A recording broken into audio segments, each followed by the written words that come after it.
भूखे मर जाना, परंतु इन 4 लोगों से कभी मदद मत मांगना। एक समय की बात है, किसी जंगल में एक बार सूखा पड़ गया और उसे जंगल में बारिश के मौसम में भी बारिश नहीं हुई। जंगल में एक बूंद पानी भी नहीं बरसा था। वहाँ पूरे तरीके से सूखा पड़ चुका था। इसीलिए जंगल में रहने वाले जानवरों के लिए और पशु पक्षियों के लिए कोई भी खाने की व्यवस्था नहीं हो रही थी। तब भूखे मर रहे थे। जानवर पशु पक्षी धीरे धीरे उसे जंगल को छोड़कर पूरे जंगल की तरफ से दूसरे राज्य की ओर जाने लगे थे। इस जंगल में एक कौवा कौवी का भी जोड़ा रहता था। वह कौवा का जोड़ा एक पेड़ की डाल पर बैठा हुआ था। वह कौवी बहुत ही भूखी थी, क्योंकि 3-4 दिन हो गए थे कौवा कौवी के लिए कुछ खाने को नहीं था। कौवी बैठी बैठी इधर उधर देखती है कि कहीं कुछ खाने को दिख जाए। तब क्या होता है कि उसे पेड़ के नीचे एक लोमड़ी अपने मुंह में मांस का टुकड़ा लेकर आती है। कौवे उसे देखती है तो उसके मुंह में पानी आ जाता है। तो कौवी लोमड़ी से कहने लगी कि लोमड़ी बहन, मैं 2 दिन से भूखी हूँ, तुम्हारी बहुत बड़ी मेहरबानी होगी अगर तुम थोड़ा सा मांस का टुकड़ा दे दो। हम 2 दिन से भूखे हैं, हमारी भूख शांत हो जाएगी, नहीं तो मैं भूख से मर जाऊंगी। लोमड़ी ने कौवी की तरफ देखा तो कौवी अपने पति के साथ बैठी थी। लोमड़ी बहुत चालाक थी। लोमड़ी ने विचार किया कि इस मांस के टुकड़े से तो मेरा पूरे तरीके से पेट ही नहीं भरेगा, और यह अच्छा मौका है, इस कौवी को अपने पास बुलाती हूँ। जैसे ही यह कौवी पास में आएगी तो इसको मार दूंगी और खा जाऊंगी, जिससे मेरा पेट बड़े ही आराम से भर जाएगा। फिर लोमड़ी ने कौवी से कहा, कौवी तुम घबराओ मत, तुम नीचे आ जाओ, तुम मेरे पास में ही बैठकर मेरे साथ यह मांस का टुकड़ा खा लेना।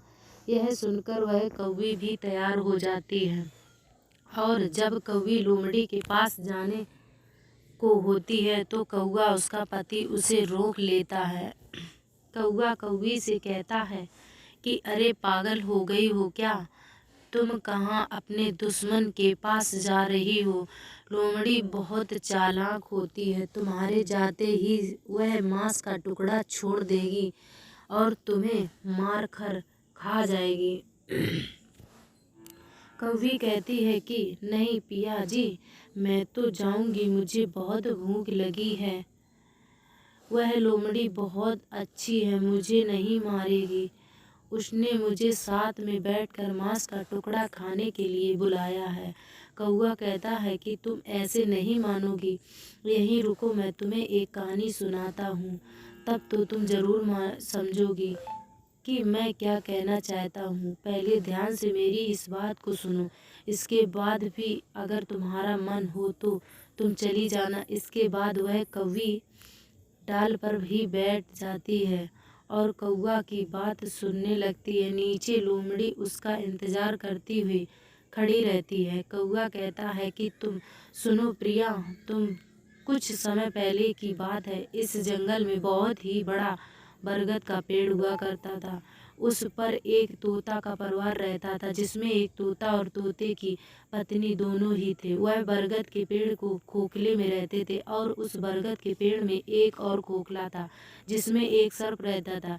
इधर वह तोते की पत्नी तोती जो भी अंडे दिया करती थी, तो वह सर्प अंडों को खा जाया करता था, और कभी कभी तो अंडे में से निकले हुए तोते को बच्चों को भी खा जाया करता था। इस बात से तोता तोती बहुत ही परेशान थे। वह कई बार कोशिश कर चुके थे कि सांप ने अपने बच्चों को कैसे बचा सके, परंतु जब भी वह खाना लेने के लिए कहीं जाते तो सर्प उसके घोंसले में अंडे खा लेता। यह देखकर तोती बहुत परेशान हुआ करती थी। एक दिन वह दोनों तोता और तोती उस पेड़ की एक डाल पर बैठकर रो रहे थे। तभी उन्हें रोता देख कर उसे पेड़ की डाल पर एक जलकांव आकर बैठ जाता है और बोलता है कि तुम दोनों ठीक हो तो हो, तुम्हें क्या हुआ, तुम क्यों रो रहे हो। तब तोती ने अपनी सारी कहानी उसे जलकाग को सुना दी और कहा, मेरे साथ में ऐसा कई बार हो चुका है। मैं जब भी अंडे देती हूँ तो सर्प आ जाता है और मेरे अंडे को, मेरे बच्चों को खो जाता है। तब वह सर्प इसी पेड़ की दूसरी खोखल में रहता है वह हमारे जाते ही घोंसले में आकर बच्चों को खो जाता है। मुझे यह देखकर बहुत दुख होता है। तोती कहती है, हम दोनों आखिर कर भी क्या सकते हैं। हम दोनों इससे अपना बदला भी नहीं ले सकते हैं। वह बहुत ही खतरनाक है, बहुत ही जहरीला है। अगर हम उससे बदला लेने गए तो वह हमें भी मार डालेगा। हम दोनों इस बात से बहुत परेशान हैं। जलकाग को उस तोती की बात सुनकर तरस आ जाता है और जलकाग उस तोती से कहता है कि तुम मेरे साथ चलो। यहाँ पास में ही एक झील है, वहाँ से तुम मछलियाँ पकड़ कर लाएंगे। तोती कहती है कि मैं कुछ समझी नहीं, आखिर मछली लाने से क्या होता होगा। तब वह जलकाग समझाता है कि तुम जब दुश्मन हम पर भारी पड़ जाए, जब दुश्मन ताकतवर हो और हमसे बड़ा हो तो उससे जाकर लड़ना संभव ना हो, उसे बुद्धिमानी से हारना चाहिए। तो तोती ने कहा कि वह कैसे करेंगे। तो जलकाग समझाता है कि हम पास वाली झील से मछलियाँ पकड़ लेंगे और उसी के थोड़े दूर पर एक नेवले का बिल है। हम वह मछलियाँ नेवले के बिल के पास डाल देंगे और ऐसा करते करते नेवले के बिल से लेकर सांप को खोखल तक मछलियाँ रख देंगे। नेवला मछलियाँ खाते खाते यहाँ तक आ जाएगा और जैसे ही वह सांप को देखेगा तो वह सांप को तुरंत मार देगा। इससे तुम्हारा दुश्मन भी मर जाएगा और तुम्हारे बच्चों को किसी से भी खतरा नहीं होगा। तोती ने जब जलकाग की बात सुनी तो उसे उस पर पूरा भरोसा हो गया कि इस तरीके से उसका दुश्मन खत्म हो सकता है। तोती बिना समय बर्बाद किए अपने पति तोतासु लेकर जलकाग के साथ झील की तरफ जाती है और वहाँ से तीनों मछलियाँ पकड़कर नेवले के बल के पास से रखना शुरू कर देते और आखिरी मछली सांप के खोखर के पास छोड़ देते। इसके बाद पेड़ के ऊपर जाकर बैठ जाते और इंतजार करते हैं कि कब नेवला बाहर आएगा और मछलियों को खाते खाते सांप के बिल तक पहुंच जाएगा। उधर जब नेवला अपने बिल से बाहर निकाला तो उसने अपने बिल के बाहर एक मछली पड़ी हुई देखी। तो वह मछली को देखते ही बहुत खुश हो गया और भगवान का शुक्रिया अदा करने लगा और कहने लगा कि हे यह प्रभु, आपका बहुत बहुत धन्यवाद है कि आपने भोजन मेरे घर तक पहुंचा दिया। वह नेवला उस मछली को बड़े ही आराम से खा जाता है और उसके बाद जैसे ही नेवला और आगे बढ़ता है तो उसे एक और मछली मिलती है। वह उस मछली को भी खा जाता। ऐसे ही खाते खाते नेवला आखिरी मछली तक पहुंच जाता जो कि सर्प के बिल के बाहर रखी हुई थी। वह नेवला सोचता है कि जरूर किसी की साजिश है, किसी ने जानबूझकर मछलियों का जाल बिछाया है। मैं थोड़ी देर यहीं पर बैठता हूँ और देखता हूँ कि यह किसकी साजिश है।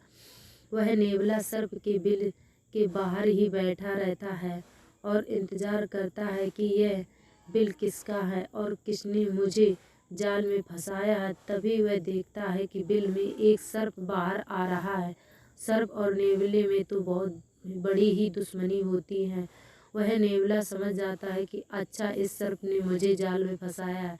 इसके बाद सर्प और नेवले में भयंकर लड़ाई होती है और अंत में नेवला उस सर्प को मार डालता है और खा जाता है। यह देखकर तोती बड़ी खुश होती है और चिल्लाने लगती है, धन्यवाद नेवला, आपने मेरे दुश्मन को मार डाला। तोती सारी कहानी उस नेवले को सुनाती है तो नेवला समझ जाता है कि अच्छा, यह सब तोती का बिछाया हुआ जाल है, उसने मेरा इस्तेमाल किया है। वह तोती से कहता है कि वहीं से धन्यवाद दोगी या नीचे आकर मेरा धन्यवाद दोगी। वह तोती खुशी के मारे बिना कुछ सोचे समझे उड़कर नीचे चली जाती और नेवला के पास जाकर बैठ जाती है, लेकिन वह नेवला उसे भी मार देता है और उसे भी खा जाता है। यह सब तोता ऊपर बैठा बैठा देख रहा था। वह सोचता है कि एक दुश्मन से तो पीछा छूटा नहीं और इस दूसरे दुश्मन ने मार डाला। दुश्मन से मदद मांगना बहुत भारी पड़ा। यह बात समझाता हुआ कौवा कौवी से कहता है कि वह दोनों एक दुश्मन से तो बच गए परंतु दूसरे दुश्मन के चंगुल में नहीं। वह तोती दुश्मन से मदद मांगने के चक्कर में मारी गई। उसने दुश्मन का भरोसा कर लिया। वह भूल गई थी कि नेवला दुश्मन है, यह हमको छोड़ेगा नहीं, इसलिए कौआ तुम नीचे न जाओ। यह लोमड़ी हमारी दुश्मन है, यह जरूर तुमको मार डालेगी और भूलकर भी इन चारों लोगों से कभी भी जीवन में मदद की भीख नहीं मांगनी चाहिए। कौवे ने पूछा कि वह कौआ के 4 लोग हैं जिनसे हमें कभी मदद की भीख नहीं मांगनी चाहिए। तो कौआ समझाता है कि पहला आदमी वह है जो अपना दुश्मन है। अगर दुश्मन से आप मदद मांगने के लिए जाएंगे तो वह दुश्मन आपकी मदद नहीं करेगा, उल्टा आप पर मौका देखकर वार कर देगा।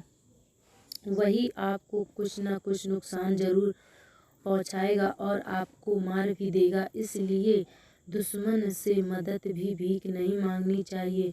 दूसरा आदमी अभिमानी घमंडी आदमी से भी कभी मदद नहीं मांगनी चाहिए, क्योंकि अगर आप अभिमानी व्यक्ति से मदद मांगने गए तो वह आपका अपमान कर देगा और आपको शर्मिंदा कर देगा।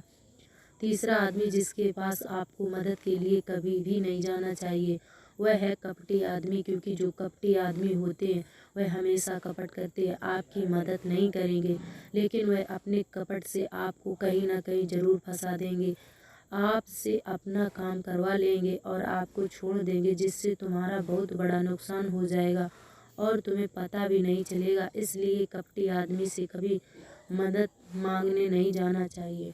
चौथा आदमी नशेबाज आदमी, या जो आदमी नशा करता है वह खुद तो मारेगा ही मारेगा, साथ ही आपको भी ले डूबेगा। वह खुद होश में नहीं रहता तो वह आपकी क्या मदद करेगा।